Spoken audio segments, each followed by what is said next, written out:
Hello, it's Jang here with 4 Mega Construx products, Mega Construx Halo products at that, to show you. I finally got all 3 of the exosuit sets, including the Mark I Spartan suit prototype, and the other 2. This one is inspired by Halo Wars 2, and this one is completely made up. And also, as a bonus, because I got it, and it also kind of goes with one of these products, I'm going to show you this Sword Base Invasion. It's Spartans versus Skirmishers. Just another one of those 4-figure packs.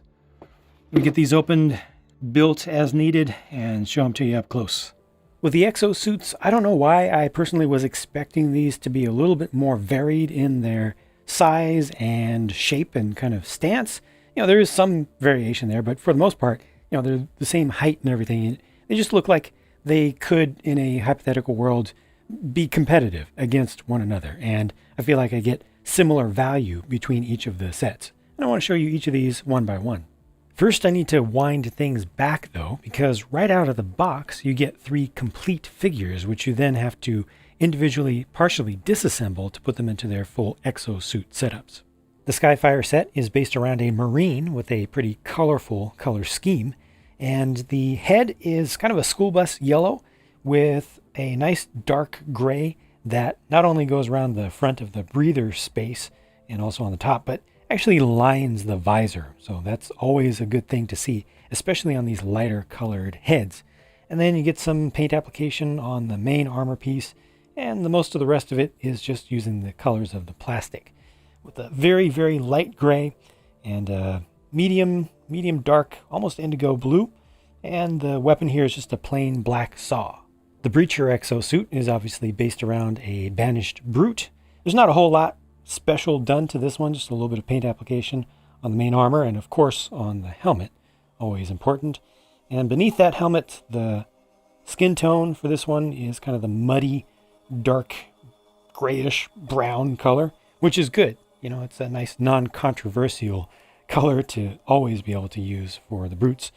It'd be nice if that had a little bit of paint application on it, but I'm not complaining because he does have his helmet on pretty much all the time. And then lastly, the Mark I prototype set comes with an older style of Marine with that metallic green that's pretty perfect for the Halo universe, just generally speaking. There's not a perfect match between the armor plastic color and the helmet plastic color, which is not uncommon to see. You know, just a little bit of a difference in the hue. I think it's a little bit closer to the plain eye in person than it appears on the camera. I think the camera is picking up a little bit more of the difference just based on the angles of the light hitting it. The paint application on the face there is a little bit messy on this side with the microphone boom, and the weapon is just a plain black assault rifle. It is the newer style of mold, which has a rail on top so it can accept attachments, you know, optics and such, and also it will accept muzzle end attachments if you have any of those. Now this is a funny looking thing, but I just wanted to be sure to show it at one point. The helmet that is specific to the exosuit, which is based off of Fred's helmet design, just placed on the figure normally. Nothing about this really matches up, so let's move on. All right, so fully suited up, the Brute is a proper Brute. Really carried the whole theme throughout the mech with the color scheme and also equipping a giant gravity hammer there. For some reason, every time I look at this, it just invokes thoughts of the jump pack brutes. I'm not a big Halo Wars 2 player myself. I played it a bit when it came out and not too much after that. Went through the campaign, did a little bit of multiplayer with a friend or two and kind of gave up on it. So I'm not up on everything with the game itself, but I do believe this is a made-up thing that definitely could be in the game. You know, it kind of makes sense, and it looks pretty good, just generally speaking. I wouldn't mind this being a jump pack unit that is purely melee focused and would probably be pretty good at taking down buildings as well, you know, structures just in general. And yeah, let's take a closer look at the articulation capabilities. I also need to put that lower spike on the grav hammer, push that in just a little bit more because there was a little bit of gap as I rotated it around. Keep in mind that all of these are built basically the same. And again, you do have an actual figure right in there who's embedded in there. You just change out the body armor to basically encapsulate the figure and make sure that it stays perfectly just in the right spot, so the head is always exactly where it needs to be on each of these. And then their arms are in there. These are hollow structures, so their arms are inside, and then their full legs are inside. So those are kept in there pretty well. And look at this. You've got this joint here, which gives you a nice range. And then you've got this shoulder joint, which allows you to rotate. Let me see if I can give you a better look at that from the side. There we go. The shoulder joint can rotate all around. You do have to be a little bit mindful of the fact that there is an actual figure inside, but the joints are lined up pretty well with the basic figure. So, things are rotating pretty much where they should. So nothing is being stressed too badly. And then you have a ball joint for the elbow here. So this can rotate up and down, which is good. It can also be turned all around in different ways. So ultimately, you're able to bring an arm all the way out like that, or you can bring it in, rotate this around either way, and you can actually rotate it inward like so. If that was a sword, that might be a useful look. I can bring it across the chest completely. I mean, it'll go too far. Let me see if I can move this other one out of the way and get that. Yeah, it's just going to keep on going. You can also rotate the wrist here. Sorry, it's kind of small, the whole thing is a little bit dainty, so it's a little bit difficult for me to figure out exactly what sort of angles I need for you to see these things. But I will do my best and try to learn and do better in the future. So there's the elbow joint being used maximally to come right up to the chest, which is pretty impressive articulation for a suit that you build up. Oops, I just accidentally pulled this out. That you build up beyond a already articulated figure that's inside. I'm actually pretty impressed. Now, I did just show a couple pieces coming apart. That was my own clumsiness. This does not come apart the way that the second gen Cyclopses did. Those were really, really flimsy and not good, really, with their builds. This is not like that. This is much more sturdy. There's a lot more friction in these joints. You got a ball joint here, which allows the leg to go forward at the hip, forward and back. You can also splay, which is interesting. There's not a lot of room for splaying in and out because, again, there is an actual leg, a figure leg inside, but there's a little bit of room there. And you can also twist this ever so slightly, but you get more available motion at the knee, which, again, that was my fault right there. I actually assembled these wrongly. My fault. Yeah, I'm messing up a little bit, but I am human. Happens sometimes. There we go. Now I got it right. So you do have a little bit of a limitation with the knee, how far it'll go back. That's just because of the bulk of these pieces. But you can't rotate that around as well because it is a ball joint. So, you can use that compounded with the upper leg to get into some interesting poses. And you also have a little bit of room with the ankle being able to move on its own ball joint. So this can be rotated in and out around. It can be angled side to side just a bit. You can also go up and down. So again, apologies if I'm not capturing this all that well. This is all new to me to some degree, but overall I'm very satisfied with this model. The shield is just attached to the side of the arm there. It looks really nice. Yeah, it's pretty cool. And, it's mega, so no stickers or anything. Anything that looks like a decoration is a print, and the build is pretty proper. You have these basic pieces that they do share between the different sets, but then you build upon those, which starts to make things very, very unique. And by putting different figures in each, that also kind of just seals the deal. I feel like that's the least important part. Mostly what you build here is what's most important to make these unique and to make them interesting and cool. This, as far as I know, is completely made up. And if I'm wrong about that, please check the comments to see if someone else has already corrected me. If they haven't, then let me know. What is the canonical source for this? I am not familiar with any such thing. Feels like it's just like a derivation of the Spartan 1 program, mixed with a little bit of the direction they went with the Cyclopses, and then brought back into the use of regular Marines. So that is not a Spartan in there, as we already saw. Dual wielding what are supposed to be pistols of some sort. gigantor pistols, or essentially hand cannons for a mech. This thing is very bright, and I don't mind it. You know, has a little bit of that corp kind of look.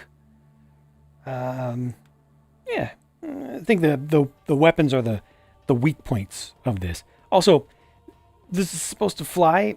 It's got a jetpack on the back or a rocket pack, but those engines look pretty tiny to me. I think those should have been significantly larger to make more sense. I mean, the fire doesn't necessarily need to be bigger coming out of there, but just the engines themselves, the motors themselves, those little cylinders just aren't enough. Yeah, they're not completely convincing to me. But here you can see that the same basic armor pieces are used that we just saw on the Brute, and they've just been decorated up with additional pieces, you know, for the pack on the back and everything. And of course the weapons that are just done differently, and just a little bit of decoration on the front combined with the different colors and print, and it makes for something that is definitely unique, that stands out. In terms of articulation, you're going to see the exact same thing here. So, you know, literally everything is the same. The figures have comparable articulation between them. So, you know, you have the same limitations that are built into this armor system. And yeah, I think it just works out pretty well. I think that what I'll try to do with this one is just put it into a slightly different pose here than I did with the other. And like I said, these do not fall apart the way that the... Can he aim? I wonder. Look like he's aiming down sights just a little bit. Not quite. They don't fall apart the way that the Cyclopses did. Those Cyclopses were not good in their builds. They looked nice. There was a lot of things that you could do with them in terms of posing them. But, you know, they just fell apart. These don't. You still need to exercise some care with them. But just in general, trying with ADS just a little bit. Not quite. I think these would have like a sight, like a heads-up display on the back that would show the sight picture from a camera view or something. But yeah, this is a pretty cool thing, and again has the same articulation as what you just saw. This one, of course, is 100% obviously canonical. This is a Spartan 1, the prototype suit, which is fantastic to get. A lot of people will appreciate this in many, many ways. Got all sorts of weapons on there. It's kind of silly in a way, totally overkill, but that's exactly what it was all about. And yeah, once again, this is using the same basic armor system, but this does have those unique shoulder pad pieces, or at least they're used as shoulder pads here, which give it a unique look. You know, just the armor itself. Of course, you can always add things on, like the weapon systems that are attached to the back. Unfortunately, like the rocket launcher is not able to rotate forward or anything, or the other, I think is it a grenade launcher? I forgot to look that up in advance. But the other cannon that's on the side, on the left side, the left shoulder, is not able to rotate forward. You can kind of move those side to side, just rotate them slightly, but for the most part, they're static. That is unfortunate. It would have been nice if there was some small system, some small way to get those to move forward, or at least to rebuild them into an active, ready-to-fire position. I guess you can do artillery-style shots from here, but you know, I'd like to be able to face those forward, and they just don't give you the ability to make that happen. I did just leave on the basic head for this one, but I do want to show you the other head in one of these mechs in a different form. Behold the alternate build, the official alternate build from the Mega Construx Beyonders app, which is available on iOS and Android tablets. Evidently, I wasn't able to bring it up on a phone, but I was able to bring it up on a small tablet.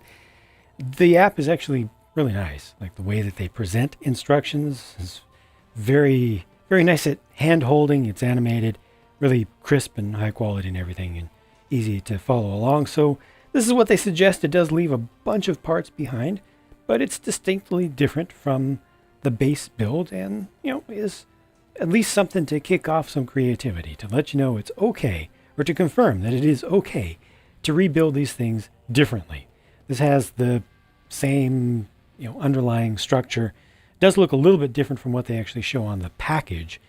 Just some of the the colors are different and everything, but you know, all the same articulation is there. It is unfortunate in particular with this set that they don't include two hands. So the set only has one hand. This build doesn't even use either one.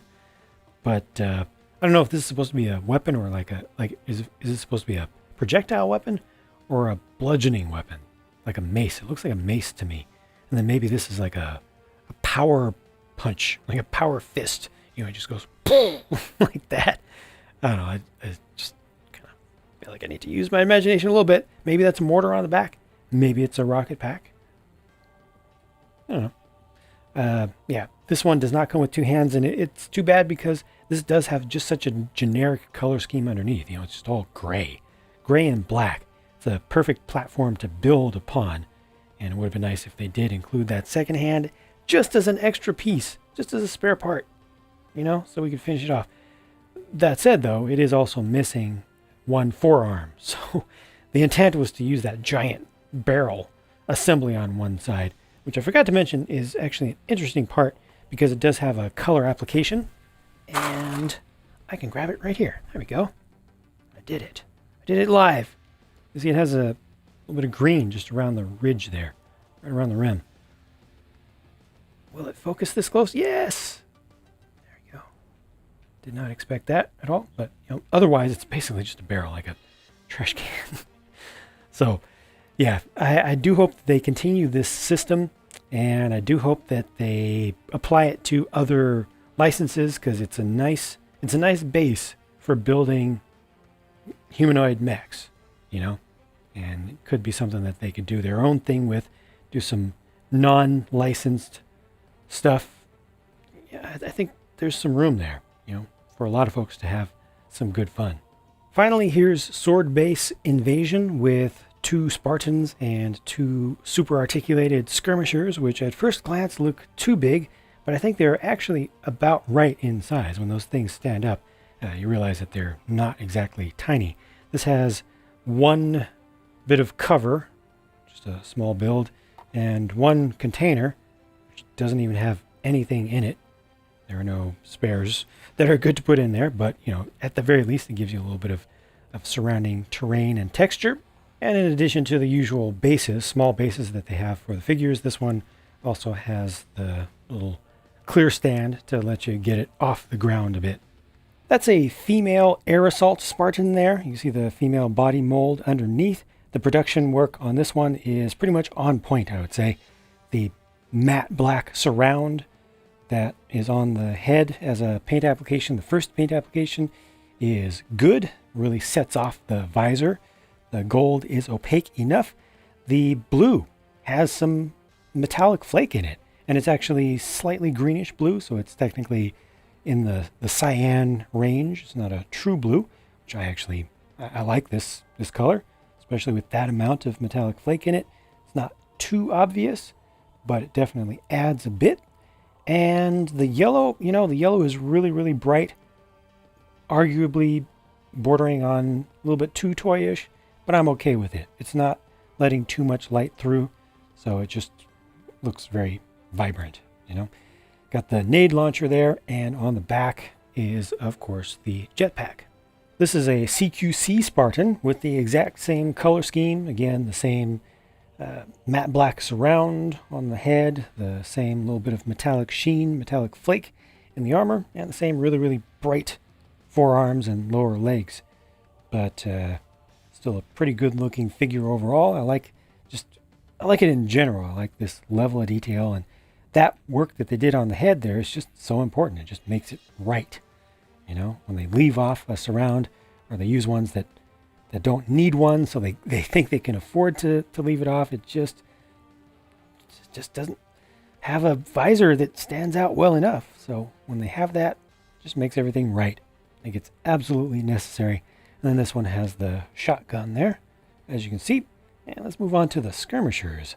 I actually had to zoom out a little bit to show this to you because it's just so big. Let me go ahead and bring back this Spartan over here for the sake of comparison. You know, the relative size is pretty appropriate. You know, skirmishers are actually somewhat comparable to elites in their overall stature, though they should be a good deal skinnier. And this does have some specialized body pieces just for a skirmisher, but overall it mostly looks like an Elite with a skirmisher head on it. And I don't know how much could have been done to make that better. I think that the limbs really could have been thinner. Would have been nice if they were. And this doesn't even really show the 3 toes very well. I mean, the three claw foot, 3-toe foot, whatever it is, is really distinct on the skirmishers, and it just doesn't show up that well here. So really, yeah, it just looks kind of like an Elite to me. With a skirmisher head, big old skirmisher head. The head is pretty good. It's sprayed on. The masked eyes and tongue is not too bad. Got the basic needle rifle there, which is okay, not particularly well defined. I always like to see those with some paint application, so you can see the definition of the needles, put those in actual pink. But yeah, overall this is okay, not great in my personal opinion. There is one thing that's particularly bad about both the ones that I got. So they are identical in every way, including this. Look at that, no friction in the waist.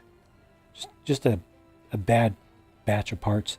It doesn't fall apart, but you can see there's a little bit of wiggle room in there, and yeah, just a little bit too much room for that to move around, which is unfortunate. It's not common at all to get arrows like that from Mega Bloks or Mega Construx these days. Not common at all, but when it does happen, it sucks. And it bit me this time. Dang it. All right, this video was clearly way too long, so my apologies for that, but there was a lot of little stuff that I needed to cover and go through. This was actually filmed over the course of 3 separate days, so hope that it was worthwhile for you. Thank you for your patience, and I will talk to you again soon.